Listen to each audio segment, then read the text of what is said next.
From NBC News, this is Today. Back now at 8:10, and as we've been reporting, bed bug infestations are on the rise all across this nation, and the impact goes far beyond that infernal itching and physical discomfort. We've got NBC's John Yang explaining now. From head to toe, Robin Boyd has the physical scars of being eaten alive by bed bugs. My face, my back, my breasts, my buttocks, my legs. What you can't see are the psychological scars. You're ashamed. You can't tell nobody you got bed bugs because as soon as you tell people you got bed bugs, they shy away from you. Nobody's your friend because you're scared of everybody. You get paranoid of everybody, even at your work.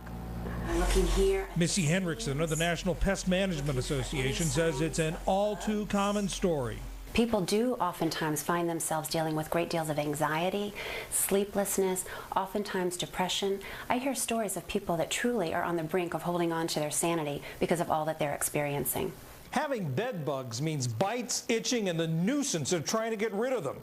While they don't transmit physical disease, experts say they can bring untold mental anguish and social stigma. Unfortunately, if someone does find out that their friends or neighbors do have bed bugs, oftentimes the social visits do stop. Children's play dates stops, cocktail parties or dinner parties get canceled. That can leave sufferers feeling isolated with no one to turn to for help and support, and worse. The anxiety, the depression, a great deal of reclusiveness that oftentimes comes when people do have bed bugs and they're concerned to talk to other individuals about it. Alone and ashamed, Robin Boyd tried to fight. Well, you know what? I'm going to get rid of this. I'm going to go get something. I'm going to get rid of this. They're not going to beat me.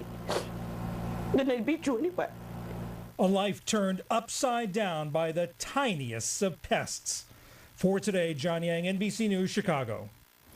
Dr. Susan Taylor is a dermatologist who has had bed bugs 3 years ago, and Stephen Brodsky is a psychologist who specializes in obsessive compulsive disorder and panic. Good morning to both of you. Good morning. So you've personally experienced some of these feelings that we've just heard. I have indeed. I went on a business trip to Las Vegas, stayed in a very nice hotel, ended up being bitten, and it's very traumatic. It's very upsetting.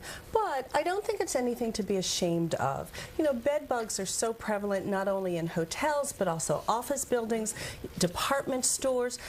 It's nothing to be ashamed of.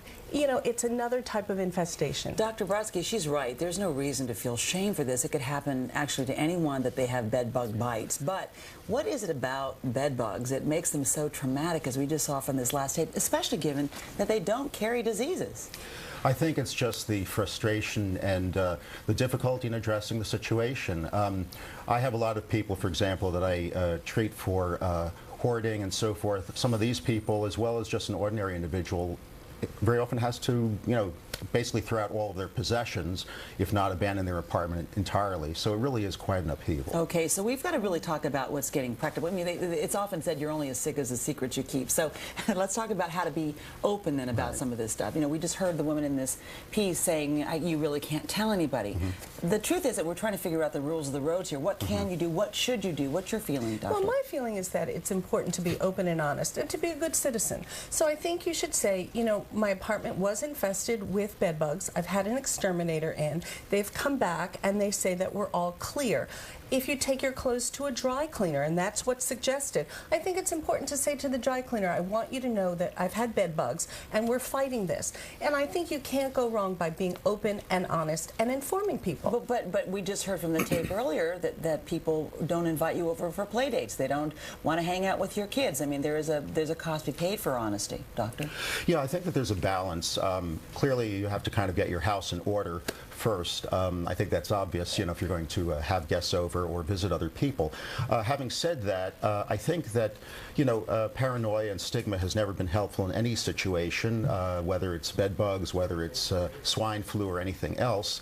Basically, if it keeps you from reaching out for help that you need, that's really you know, can be very damaging. So for example, you can also worry about, people were worried about, for example, picking them up at work. right? And restaurants, as you just talked about.